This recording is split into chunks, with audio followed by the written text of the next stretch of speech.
العالمین والصلاة والسلام علی سید الانبیاء والمرسلین اما بعد فاعوذ باللہ السمیع العلیم من الشیطان الرجیم بسم اللہ الرحمن الرحیم الصلاة والسلام علیک یا سیدی یا رسول اللہ وعلی آلک و اصحابک و اہل بیتک و اطرتک یا نور اللہ۔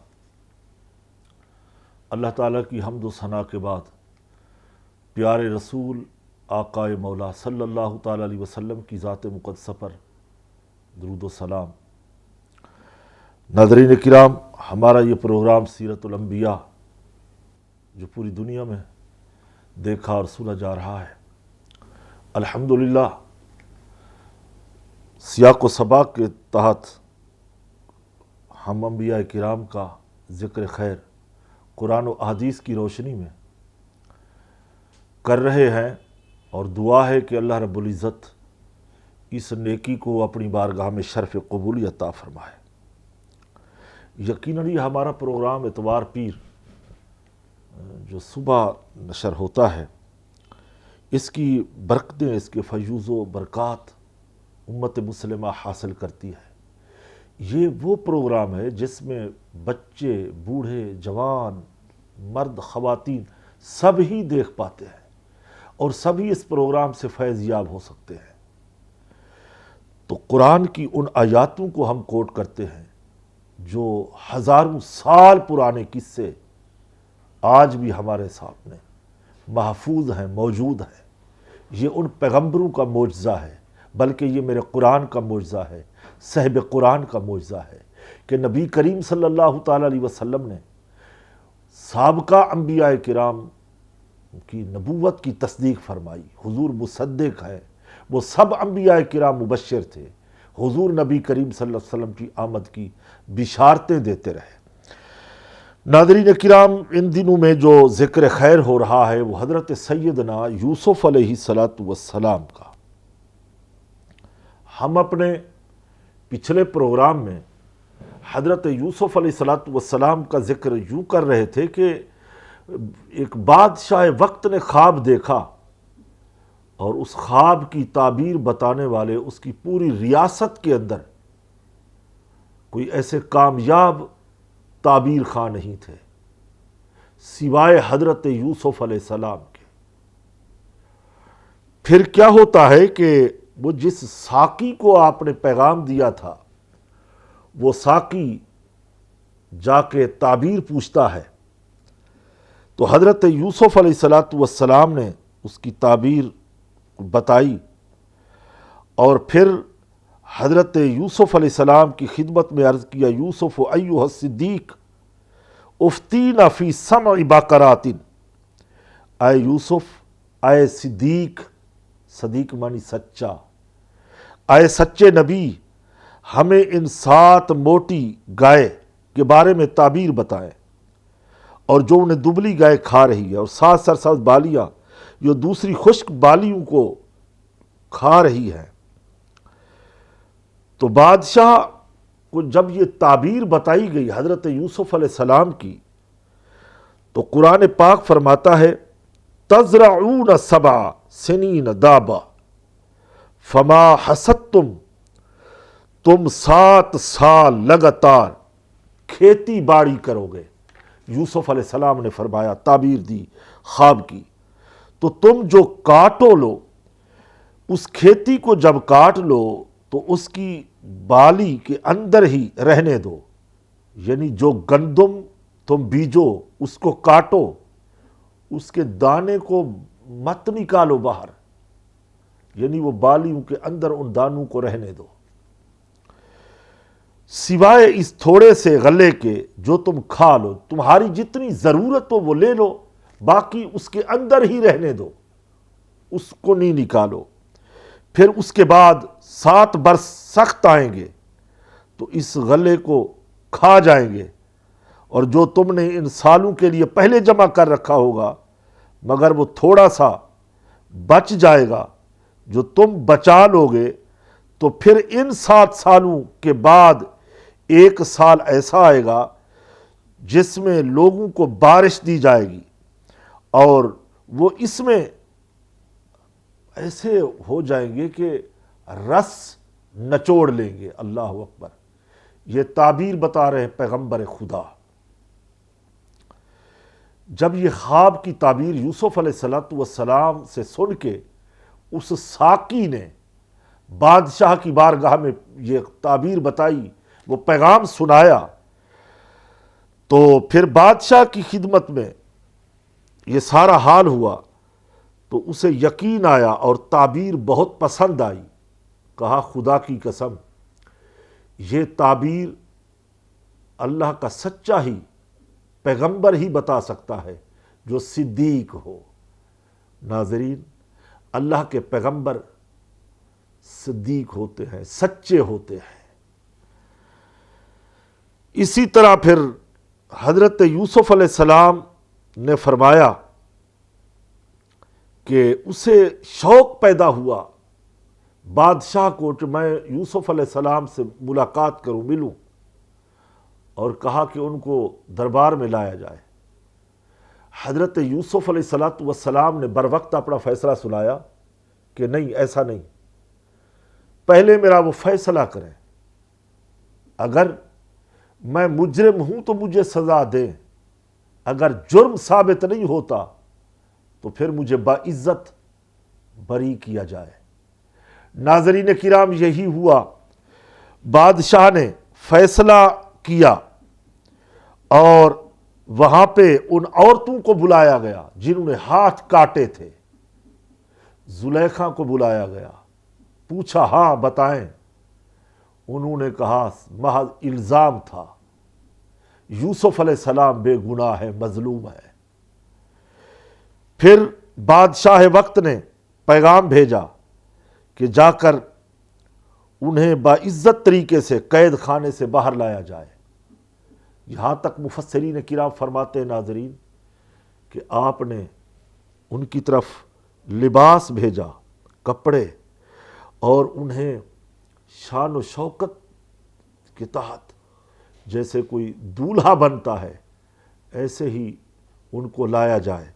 قرآن پاک نے فرمایا وقال الملک اتونی فلما جاء، اور بادشاہ نے حکم دیا انہیں میرے پاس لے آؤ۔ جب ان کے پاس قاصد آیا تو یوسف علیہ السلام اپنے بادشاہ کی طرف تم لوٹ جاؤ، فرمایا تم لوٹ جاؤ، پہلے میرا فیصلہ کرو۔ ناظرین کرام، ان عورتوں نے اعتراف کیا، زلیخا نے اپنی غلطی کا اعتراف کیا۔ یوسف علیہ السلام کی بے گناہی تو پہلے بھی ثابت ہو چکی تھی، وہ 6 ماہ کا بچہ بتا رہا تھا، زلیخا کے ماموں کا بیٹا، کہ یہ اللہ کے پیغمبر بے گناہ ہے۔ تو جب یہ پیغام اس قاصد نے پہنچایا تو قرآن فرماتا ہے ما خطبکن اذ راودتکن یوسف عن نفسہ، اے عورتوں تمہارا کیا حال تھا جب تم نے یوسف کا دل نبھانا چاہا؟ تو انہوں نے کہا سبحان اللہ، ہم نے ان میں کوئی برائی نہیں پائی۔ یعنی یوسف علیہ السلام معاذ اللہ برے نہیں ہیں، وہ سچے انسان ہیں، وہ حق پر ہیں، وہ صراط مستقیم پر ہیں، وہ پیدائشی عارف باللہ ہے۔ اللہ اکبر۔ جناب حضرت زلیخا، جی ہاں ناظرین، میں نے اب زلیخا بی بی کو لفظ حضرت کے نام سے یاد کیا ہے۔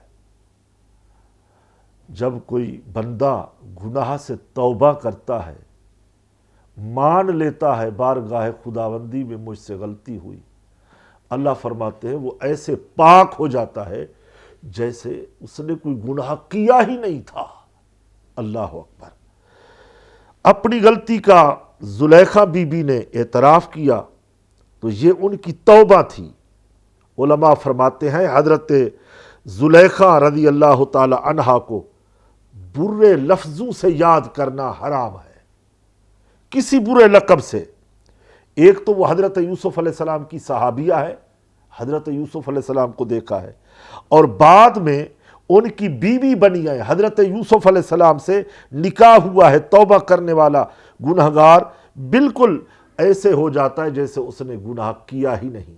ناظرین، یہاں وقت ہوتا ہے ایک مختصر وقفے کا، انشاءاللہ ملتے ہیں بریک کے بعد۔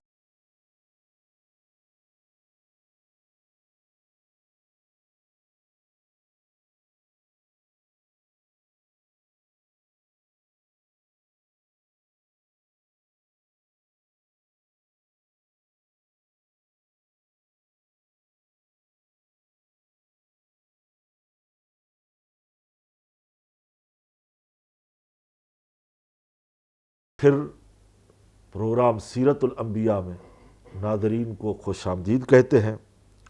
بات ہو رہی ہے حضرت یوسف علیہ السلام کی، اور تو نے گواہی دی کہ بے گناہ ہے۔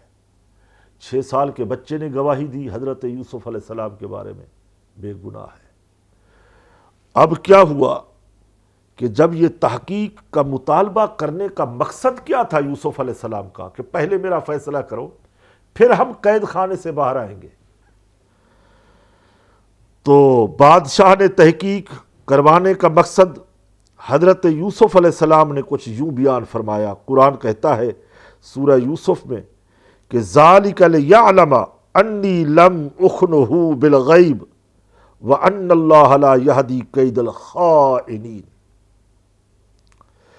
یوسف علیہ السلام نے فرمایا یہ میں نے اس لیے کیا تاکہ عزیز مصر کو معلوم ہو جائے، یعنی بادشاہ وقت کو، کہ میں نے اس کی عدم موجودگی میں کوئی خیانت نہیں کی، اور اللہ خیانت کرنے والوں کو مکر نہیں چلنے دیتا، یعنی خیانت کرنے والوں کا اللہ مکر نہیں چلنے دیتا۔ میں نے کوئی خیانت نہیں کی۔ یقیناً انبیاء کرام خیانت کرنے سے پاک ہوتے ہیں، اس طرح کے مکر انبیاء کرام سے سرزد نہیں ہوتے، تاکہ پتہ چل جائے اور دنیا کو بھی معلوم ہو کہ یہ کسی سمجھوتے کے تحت، کسی منصوبے کے تحت قید خانے سے باہر نہیں آئے، جس کو ہم عرف عام میں یہاں کہتے ہیں مکا، اس طریقے سے نہیں تھا، بلکہ فرمایا اس کا پورا پہلے وہاں پہ جو گواہان چلائے جاتے ہیں، جو ٹرائل ہوتا ہے، جو طریقہ کار ہے، وہ فیصلہ کرو۔ بادشاہ نے وہ فیصلہ کر دیا۔ تو اس سے معلوم یہ ہوتا ہے کہ جھوٹ کو فروغ نہیں۔ دیکھیں، مکار یا مکر کرنا، اس کا انجام بڑا برا ہوتا ہے۔ حضرت یوسف علیہ السلام اللہ کے نبی تھے، اور نبیوں میں ناظرین عاجزی ہوتی ہے، انکساری ہوتی ہے، وہ عاجزی کا پیکر ہوتے ہیں۔ حضرت یوسف علیہ السلام نے اپنے بے گناہ ہونے کے بیان کیا، اور خود پسندی سے بچتے ہوئے اس کمال کو اللہ تعالیٰ کی مہربانی قرار دیا۔ چنانچہ عرض کیا ہے میرے اللہ جل والا، میں اپنے نفس کو بے قصور بتاتا ہوں، نہ مجھے اپنی بے گناہی پر ناز ہے، اور نہ میں نے گناہ سے بچنے کو اپنے نفس کی خوبی قرار دیا، بلکہ نفس جنس کا تو یہ حال ہے، وہ برائی پر بڑا حکم دیتا ہے، اور میرا رب جس مخصوص بندے کو اپنے فضل و کرم سے معصوم کر دے، برائیوں سے بچائے، تو اللہ کے فضل اور اس کی رحمت سے وہ بچ جاتا ہے۔ تو یقیناً بے شک میرا رب اپنے بندوں کے گناہوں کو بخشنے والا اور مہربان ہے۔ قرآن پاک نے 13ویں پارے کے اندر شروع میں فرمایا وَمَا أُبَرِّئُ نَفْسِي إِنَّ النَّفْسَ لَأَمَّارَةٌ بِالسُّوءِ إِلَّا مَا رَحِمَ رَبِّي إِنَّ رَبِّي غَفُورٌ رَحِيمٌ۔ اللہ اکبر، اللہ اکبر۔ اور میں اپنے نفس کو بے قصور نہیں بتاتا۔ یوسف علیہ السلام عاجزی کے طور پہ فرما رہے ہیں۔ اس کا مطلب ہرگز یہ نہیں کہ وہ کہہ رہے ہیں کہ میں گناہ کر بیٹھا ہوں۔ آج بھی کثر نفسی کے طور پہ ہم نے اولیاء اللہ کو دیکھا، بڑے بڑے بزرگوں کو دیکھا، وہ تو یہی کہتے ہیں یار ہم تو گناہ گار لوگ ہیں، ہم تو گناہ گار ہیں، حالانکہ وہ گناہ کرتے نہیں ہیں، وہ عاجزی کے طور پہ کہہ رہے ہوتے ہیں۔ تو حضرت یوسف علیہ السلام اللہ کی بارگاہ میں عاجزی کے طور پہ کہہ رہے ہیں وَمَا أُبَرِّئُ نَفْسِي إِنَّ النَّفْسَ لَأَمَّارَةٌ بِالسُّوءِ، اور بے شک میں اپنے نفس کو بے قصور نہیں بتاتا، بے شک نفس تو برائی کا بڑا حکم دینے والا ہے، مگر جس پر میرا رب رحم کرے، بے شک میرا رب بخشنے والا مہربان ہے۔ ناظرین، اس میں ہمارے لیے ایک درس کی بات ہے، ایک سبق ہے، نصیحت ہے۔ کوئی بندہ اپنے نیک اعمال پر ناز نہ کرے، تکبر نہ کرے، نازا نہ ہو، بلکہ وہ اللہ تعالیٰ کا شکر ادا کرے، اس لیے کہ نیک اعمال کرنے کی توفیق کون دیتا ہے؟ اللہ ہی دیتا ہے۔ اگر اس کا کرم نہ ہوتا، اس کا فضل نہ ہوتا، ہم کیسے نمازی بن سکتے تھے، کیسے مسلمان ہوتے؟ اس کا کرم ہوا، اس کا فضل ہوا، مجھے مسلمانوں کے گھر میں پیدا کیا، میرے آباء و اجداد مسلمان، میرے کانوں میں اذان کی آواز آئی، تمام معاملات ہوئے، عقیقہ ہوا، یہ ساری برکتیں، ساری رحمتیں اس کے فضل سے، اس کی رحمت سے ملی ہے۔ پھر جب وہ نعمتیں عطا کرے تو ان نعمتوں کا شکر ادا کیا جائے، اور عاجزی کا دامن اپنے ہاتھ سے ہرگز نہ چھوڑا جائے۔ اب کیا تھا، بادشاہ کی طرف سے یوسف علیہ السلام کی تعظیم کی گئی۔ جی ہاں ناظرین، جب بادشاہ وقت یعنی عزیز مصر حضرت یوسف علیہ السلام کے علم اور دیانت کا حال معلوم ہوا، ان کی عاجزی اور انکساری کو دیکھا، تو آپ علیہ السلام کے حسن اور صبر، حسن ادب، قید خانے والوں کے ساتھ احسان، مشقتوں اور تکلیفوں پر ثابت قدمی کے ساتھ رہنا، تو پتہ چلا تو اس کے دل میں آپ علیہ السلام کی بہت عظمت پیدا ہوئی۔ اس نے حضرت یوسف علیہ السلام کو فرمایا کہ میرے پاس لے آؤ تاکہ میں انہیں اپنے لیے منتخب کروں۔ چنانچہ بادشاہ نے ایک جماعت بہترین سواریاں تیار کرائی، شاہانہ ساز و سامان، نفیس لباس، ایک جلوس کی شکل میں۔ سبحان اللہ، اللہ کے سچے پیغمبر کو، مظلوم کو، بے گناہ کو لینے کے لیے گئے تو قید خانے میں بھیجی، تو وہ یوسف علیہ السلام کو انتہائی تعظیم و تکریم کے ساتھ شاہی ایوان میں لائیں، اور ان لوگوں نے جب حضرت یوسف علیہ السلام کی خدمت میں حاضر ہو کر بادشاہ کا ناظرین پیغام پہنچایا، تو حضرت یوسف علیہ السلام نے اس پیشکش کو قبول کیا، اور قید خانے سے نکلتے وقت اپنے دوستوں کو، قیدیوں کو نہیں بھولے۔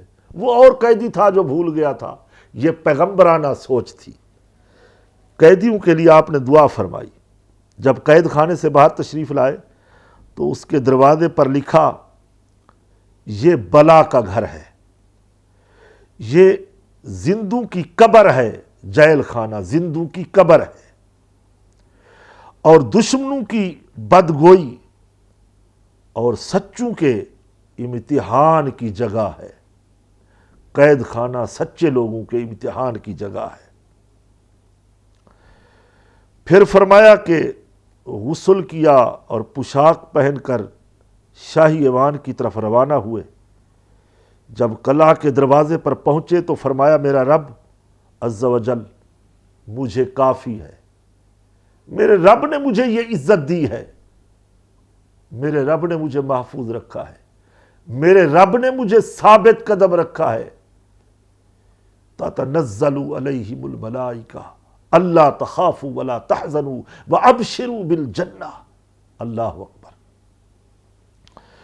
ناظرین کرام، بادشاہ کے سامنے پہنچے تو یہ دعا کی، یا رب میں تیرے فضل سے بادشاہ کی بھلائی طلب کرتا ہوں، اور اس کی اور دوسروں کی برائی سے تیری پناہ چاہتا ہوں۔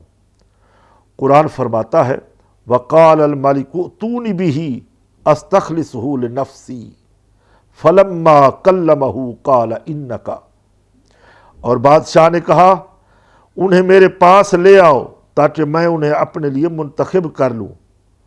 پھر جب بادشاہ نے یوسف علیہ السلام کی بات کی تو کہا، بے شک آج آپ ہمارے یہاں معزز امانت دار ہیں۔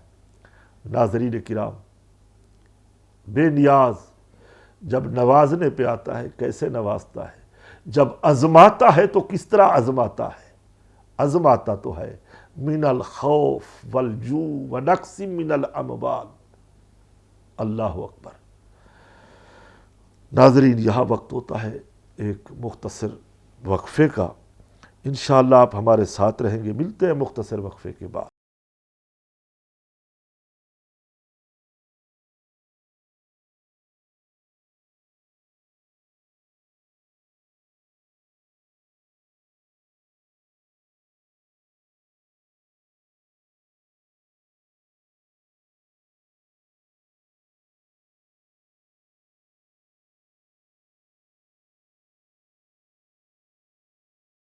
الحمدللہ ایک بار پھر خوش آمدید کہیں گے اپنے ناظرین کو۔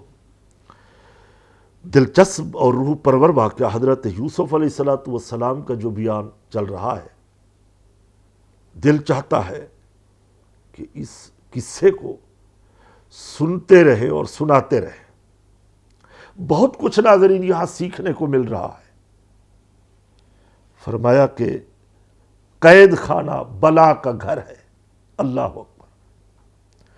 اور دوسرا لفظ ارشاد فرمایا زندوں کی یہ قبر ہے۔ مرنے والوں کی قبریں ہوتی ہیں قبرستان میں، جیل زندوں کی قبر ہے، اور دشمنوں کی بدگوئی اور سچوں کے امتحان کی جگہ ہوتی ہے، یقیناً وہ کامیاب ہوتے ہیں۔ بادشاہ نے کہا کہ آج آپ ہمارے پاس معزز مہمان ہیں۔ بادشاہ نے حضرت یوسف علیہ السلام سے درخواست کی کہ آپ اس خواب کی تعبیر اپنی زبان مبارک سے مجھے سنائیں۔ ناظرین، یہ حقیقت ہوتی ہے جب کوئی سنانے والا سامنے بیٹھ کے سنائے، جو مزہ فی البدی اور سامنے بیٹھ کر سننے کا آتا ہے، وہ پردے کے پیچھے مزہ نہیں آتا۔ چہرہ سامنے ہو، زیارت سامنے ہو، اور وہ اللہ کے نبی بیان کریں خوابوں کی تعبیر، پوری تفصیل سنائی۔ حضرت یوسف علیہ السلام سے یہ خواب سن کر کے بادشاہ کو بہت تعجب ہوا، اور وہ کہنے لگا آپ علیہ السلام نے تو میرا خواب جیسے میں نے دیکھا تھا ویسے ہی بیان کر دیا۔ اللہ اکبر۔ تو خواب کا عجیب ہونا تو اپنی جگہ، لیکن آپ کا اس طرح بیان فرما دینا اس سے بھی زیادہ عجیب تر ہے۔ اللہ اکبر۔ کیا جب میں خواب دیکھ رہا تھا آپ میرے خواب کے ساتھ کھڑے تھے؟ بڑا عجیب تر ہے آپ کا بیان فرمانا۔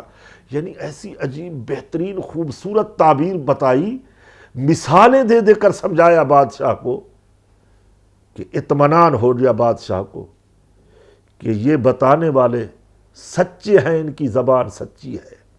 اللہ اکبر۔ پھر ارشاد فرمایا آپ علیہ السلام اس کے سامنے بھی وہی تعبیر بیان کر دی جو پہلے بھی بیان کر چکے تھے۔ ناظرین، حضرت یوسف علیہ السلام کی بادشاہ کو ایک تجویز دی، مشورہ دیا۔ تعبیر بیان کرنے کے بعد حضرت یوسف علیہ السلام نے ارشاد فرمایا اب یہ کیا جائے کہ غلے جمع کیے جائیں اور فراخی کے سالوں میں کثرت سے کاشت کرائی جائے، یعنی کھیتی باڑی، اور غلے یعنی گندم بالیوں کے ساتھ محفوظ رکھے جائیں، اور رعایا کی پیداوار میں سے خمس لیا جائے۔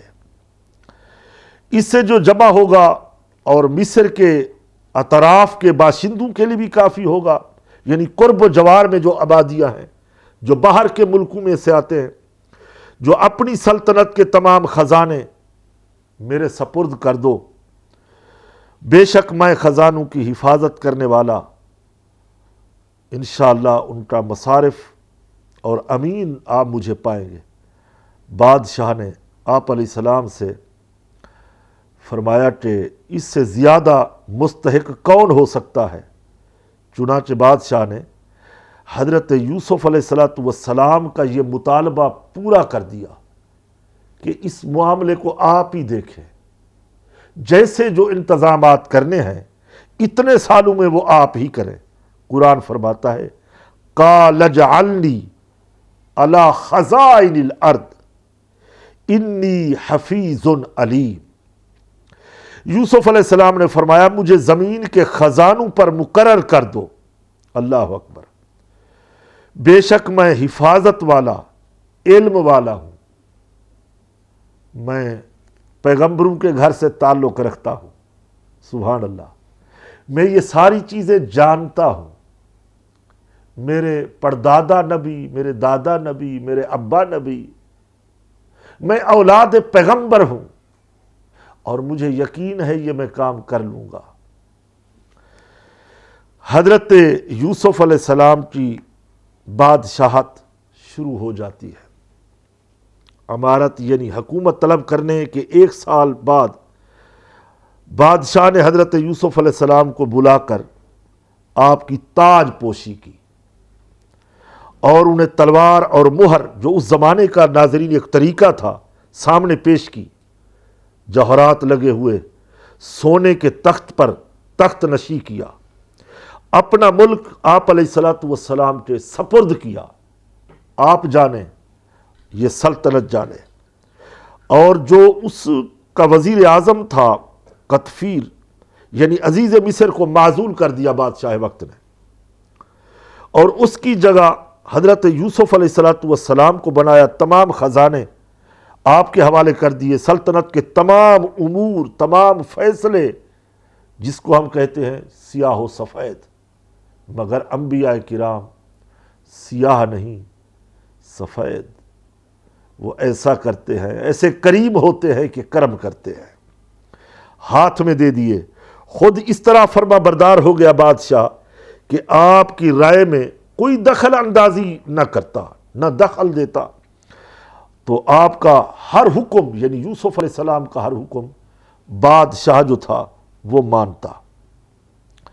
کچھ عرصے کے بعد وہ عزیز مصر معزول ہونے کے بعد انتقال کر گیا. اسی زمانے میں بادشاہ جو وہاں کا تھا اس نے حضرت یوسف علیہ السلام کے ساتھ جناب حضرت زلیخا کا نکاح کر دیا. ناظرین وقت ختم ہوا چاہتا ہے تو حضرت بی بی زلیخا کا نکاح بھی ثابت ہے اور ان سے اولاد بھی ثابت ہے اور 2 فرزند بھی پیدا ہوئے. ایک کا نام افراسیم ہے اور دوسرے صاحبزادے کا نام میشا ہے. یہ بڑی بڑی کتب احادیث کے اندر یہ ساری باتیں سچی ہیں موجود ہیں. ہمیں چاہیے کہ جب بھی ان بزرگوں کا نام لیں حضرت یوسف علیہ السلام کا اور حضرت زلیخا کا تو ادب کا دامن ہاتھوں سے نہ چھوڑیں. ناظرین ہمارے پروگرام کا وقت سیرت الانبیاء کا وقت ختم ہوا چاہتا ہے.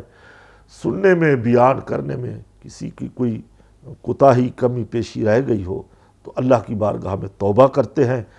تو اجتماعی دعا میں آپ ہمارے ساتھ رہیں گے. دعا ہوتی ہے انشاءاللہ سبھی کے لیے ہوتی ہے. اخلاص کے ساتھ آمین کہا جائے تو اللہ مومن کی دعا کو رد نہیں فرماتا بلکہ دعا کو قبول فرماتے ہیں. الحمدللہ رب العالمین والصلاة والسلام علی سید الانبیاء والمرسلین ما هو اہلہ. ربنا افرغ علینا صبرا وثبت اقدامنا وانصرنا علی القوم الکافرین. اے ساری کائنات کے معبود برحق، اے انبیاء کرام کے رب، ابراہیم و اسحاق یعقوب و یوسف، اے ہمارے آقا مولا صلی اللہ علیہ وسلم کے سچے خدا، ہماری دعاؤں کو قبول فرما. ہمارے بیماروں کو شفا عطا فرما. بے روزگاروں کو رزق حلال عطا فرما. اے اللہ ملک پاکستان کی حفاظت فرما. مولا کریم ہمارے سچ ٹی وی کو برکتیں عطا فرما، عروج عطا فرما. حق سچ کا پیغام پہنچا رہا ہے، دنیا کے کونے کونے میں سنا دیکھا جا رہا ہے. مولا انہیں فیوز و برکات عطا فرما، ان کی نسلوں کو اللہ آباد فرما. مولا کریم ہمارے پروگرام کی جتنی ٹیم ہمارے ساتھ اس سفر میں شریک ہے تمام کو برکتیں عطا فرما، عزتیں عطا فرما. حج بیت اللہ کی ہم سب کو سعادت نصیب فرما. روضہ رسول صلی اللہ علیہ وسلم کی با ادب حاضری نصیب فرما. مولا ہمارا خاتمہ ایمان پہ فرما. اے اللہ ہمارا خاتمہ ایمان پہ فرما. مولا ہمیں عذاب قبر سے بچا لے، عذاب جہنم سے بچا لے. مولا برے خاتمے سے بچا لے. اللہم اجرنا من النار، اللہم اجرنا من النار، اللہم اجرنا من النار. اللہ دولت کی محبت سے بچا لے. مولا وہ رزق عطا فرما جو تیرے دین پہ تیرے راہ پہ خرچ ہو. مولا جو تیرے دین پہ خرچ ہو. دولت کی محبت سے اللہ بچا لے، محفوظ فرما. اولاد کے غم سے بچا مولا، دولت کے غم سے بچا. ربنا تقبل منا انک انت السمیع العلیم وتب علینا انک انت التواب الرحیم. خدایا بحق بنی فاطمہ کہ برقول ایما کنی خاتمہ، اگر دعوتم رد کنی ور قبول، منو دست دع مان آل رسول، منو دست دع مان آل رسول، منو دست دع مان آل رسول. سبحان ربک رب العزت عما یصفون وسلام علی المرسلین والحمد للہ.